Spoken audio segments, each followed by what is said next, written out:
बिस्मिल्लाहिर्रहमानिर्रहीम। अस्सलाम वालेकुम प्यारे बच्चों, आज की हमारी वीडियो फर्स्ट मंथली टेस्ट की रिवीजन के हवाले से है। आज की इस वीडियो में हम अपने मंथली टेस्ट में आने वाले सबक नंबर 11 अच्छा इंसान और सबक नंबर 12 डॉक्टर साहब के बारे में पढ़ेंगे। जैसा कि आप सबको पता है, आपने नज़म अच्छा इंसान पढ़ी हुई है और इस नज़म में आप सबको पता है एक बच्चा था जो कि तारा बनना चाहता था। बच्चा सबसे पहले तारा बनना चाहता था, लेकिन उसकी अम्मी ने कहा कि बेटा अगर तुम तारा बन गए तो क्या होगा, तुम सिर्फ हर वक्त दमकते रहा करोगे। फिर उस बच्चे ने सोचा कि क्यों ना मैं चांद बन जाऊं।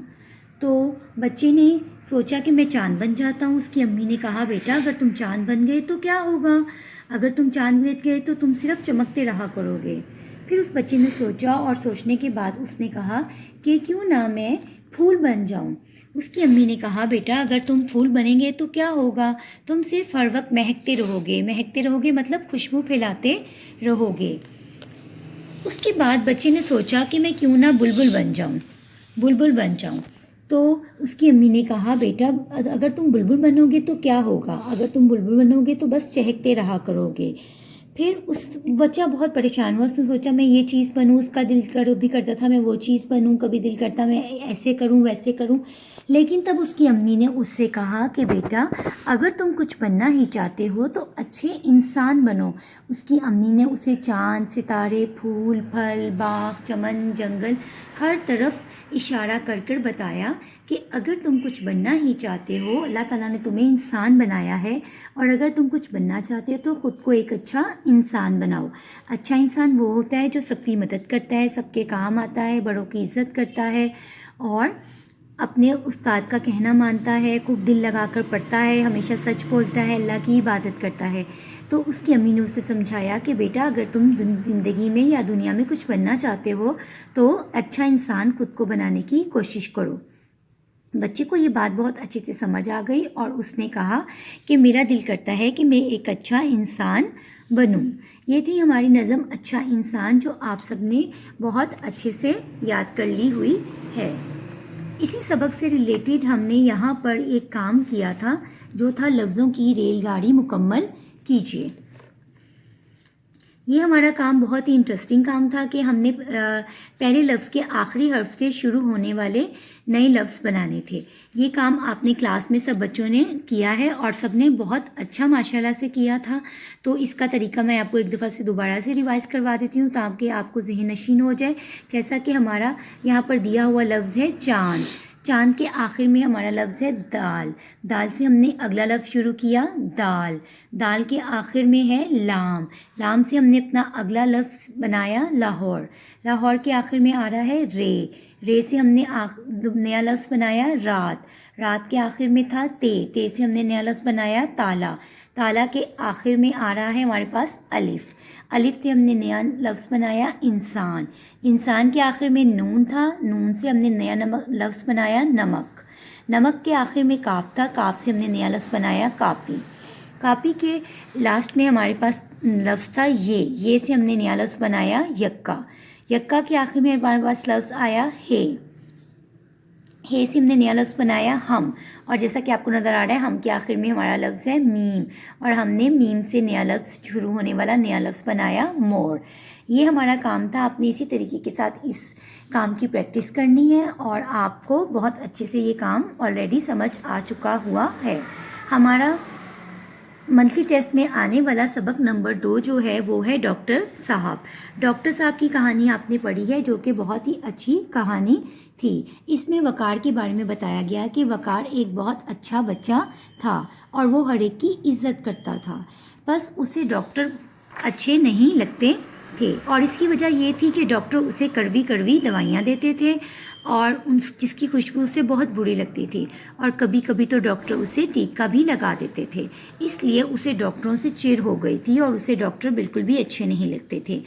एक दिन वकार ने अपने दोस्त के साथ मिलकर ठेले वाले से आलू छोले लेकर खा लिए और आलू चने थे भी बहुत ज़्यादा मज़ेदार और ऊपर से वकार ने एक की बजाय 2 प्लेटें खा लीं। अब हुआ ये कि रात को वकार की तबीयत ख़राब हो गई और उसके पेट में बहुत ज़्यादा दर्द होने लगा। उसकी अम्मी परेशान हो गई और उन्होंने पड़ोस में रहने वाले डॉक्टर साहब को फ़ोन कर दिया। अब डॉक्टर का नाम सुनते ही वकार ने रोना शुरू कर दिया और कहा कि अम्मी प्लीज़ डॉक्टर को ना बुलाएं, मैं ठीक हो जाऊंगा। थोड़ी देर बाद डॉक्टर साहब आ गए और उन्होंने वकार को टीका लगाया और वकार का दर्द कम हो गया और उसे नींद आ गई। सुबह जब वो उठा तो वो बिल्कुल ठीक था। उसने रात की सारे वाक़े पर गौर किया, सोचा, तो उसे इस बात का अंदाज़ा हुआ कि डॉक्टर बहुत अजीम इंसान होते हैं, बहुत अच्छे होते हैं, हमारी मदद करते हैं, हमें तकलीफ़ से निजात देते हैं और बीमारी का इलाज करते हैं। अगर वो रात को ना आते तो मैं किस तरह ठीक होता। वाकई सब लोग बिल्कुल ठीक कहते हैं कि डॉक्टर जो हैं वो लोगों की खिदमत करता है। इसी तरह बाकी के लोग जो दूसरे काम करते हैं वो भी हमारी मदद करते हैं। वकार ने उसी वक्त दिल में सोचा कि वो भी बड़ा होकर डॉक्टर बनेगा और इसी तरह लोगों की खिदमत करेगा। ये कहानी आप सबको बहुत ज़्यादा अच्छी लगी होगी। इस कहानी के बाद यहाँ पर आप देख सकते हैं इसी कहानी के सरगर्मियों में हमने ये काम किया था इस पेज पर फ़ायदेमंद और नुकसानदेह चीज़ों के बारे में। यहाँ पर कुछ चीज़ों के नाम ऊपर दिए हुए हैं, जैसा कि आप देख सकते हैं। इनमें से कुछ चीज़ें हमारे लिए फ़ायदेमंद होती है, जिनको खाने से हमारे लिए जो हमारे खाने जिनसे हमें फ़ायदा होता है, और कुछ चीज़ें नुकसान होती हैं, यानी कि जो हमें बीमार करने का सबब बनती हैं। जैसा कि आप यहाँ पर देख रहे हैं, सेब, दूध, बिस्किट, गाजर, अंडा, मछली, आम, ये सब फ़ायदेमंद चीज़ें हैं जो कि हमारे जिस्म के लिए, हमारी सेहत के लिए अच्छी हैं। और जैसा कि यहाँ पर इस कॉलम में आप देख रहे हैं, नुकसानदेह चीज़ें, मज़ेदार चिप्स, आइसक्रीम, आलू छोले, बर्फ़ का गोला, टॉफ़ी, च्युइंगम और करारे पापड़ वगैरह। ये चीज़ें आप खा सकते हैं, लेकिन कभी कभी, ऐसा नहीं कि रोज़ अगर आप खाएं। अगर आप इन चीज़ों का इस्तेमाल रोज़ करेंगे तो आप बीमार हो सकते हैं। जैसा कि आपने कहानी में देखा कि वकार ने आलू छोले की एक की बजाय 2 प्लेटें खा ली तो उसके पेट में दर्द होने लगा। तो आपने इस काम में सिर्फ बहुत ही ईजी सा वर्क है, फ़ायदेमंद चीज़ों को एक तरफ करके लिखने हैं और नुकसानदेह चीज़ों के नाम आपने अलग कॉलम में लिखने हैं। इसी सबक से रिलेटेड हमारा काम था जो कि हमने आपकी वर्कबुक के कारवाने उर्दू के पेज पर किया हुआ है। जैसा कि आप यहाँ पर कुछ पेशों के नाम लिखे हुए हैं, जैसा कि है लोहार। आप सबको पता है लोहार वो होता है जो लोहे का काम करता है। सुनार सोने के जेवर वगैरह बनाता है। दर्जी कपड़े सीता है। और पंसारी की दुकान आपको बताया था कि जो जनरल स्टोर की तरह होती है जहाँ से हम दालें चावल वगैरह ख़रीदते हैं। मोची जो हमारे जूतों को ठीक करता है, उन्हें जोड़ता है, उनकी मुरम्मत करता है। गुल फरोश, गुल कहते हैं फूल को, और गुल फरोश वो होते हैं जो फूलों का काम करते हैं, फूल वगैरह बेचते हैं। उसके बाद है नाई, नाई जो हमारे बाल काटता है। और लास्ट में हमारे पास है बढ़ई, बढ़ई जैसे कि इंग्लिश में कारपेंटर कहते हैं, जो कि लकड़ी का काम करता है।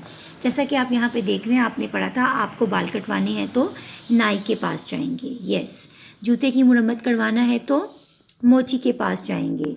आपको गुलदस्ता लेना है, गुलदस्ता मतलब बुके, जो फूलों का गुलदस्ता होता है, गुल फरोश के पास जाएंगे। चावल ख़रीदने हैं तो पंसारी के पास जाएंगे। लोहे की चीज़ बनवानी है तो हम लोहार के पास जाएंगे, क्योंकि लोहार जो है वो लोहे का काम करता है। इसके बाद यहाँ पर आप देख सकते हैं हमारे पास है कपड़े सिलवाना है तो हम किसके पास जाते हैं? वेरी गुड, हम दर्जी के पास जाते हैं। नेक्स्ट है हमारे पास सोने की कोई चीज़ खरीदनी है तो हम सुनार के पास जाते हैं। सुनार कहते हैं जो सोने की चीज़ें बनाता है, सोने के जेवर मतलब चूड़ियाँ, कांटे और हार वगैरह बनाता है। उसके बाद है हमारे पास नंबर 8 पे कुर्सी मेज़ बनवाना हो तो हम बढ़ई के पास जाते हैं। बढ़ई कारपेंटर को कहते हैं और जो लकड़ी का काम करता है। ये थी हमारी कारवाने उर्दू का काम जो आपने मंथली टेस्ट के लिए तैयार करना है। उम्मीद है आपको ये काम बहुत अच्छे तरीके से समझ आ गया होगा और ये वीडियो आपको आपकी टेस्ट की रिवीजन करने में मदद देगी। Thank you so much. अल्लाह हाफिज़।